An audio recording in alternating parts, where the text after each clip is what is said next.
കലീക ജ്യോതിഷൻ്റെ പ്രണാമം.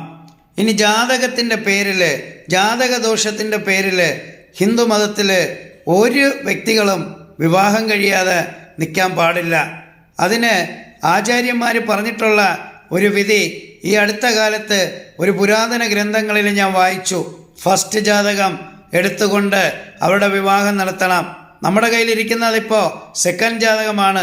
പ്രസവിക്കുന്ന സമയത്തുള്ള സമയം വെച്ച് എഴുതിയതാണ്.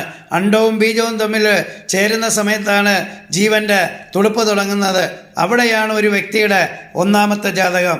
ചില വ്യക്തികൾക്ക് രണ്ടാമത്തെ ജാതകത്തിൽ പറ്റിയ വിവാഹം നടന്നില്ലെങ്കിൽ ഒന്നാമത്തെ ജാതകം എടുത്ത് വിവാഹം നടത്തണം. ചിലപ്പോൾ ആ ഒന്നാമത്തെ ജാതകം അവരുടെ ഗംഭീര ജാതകമായിരിക്കും.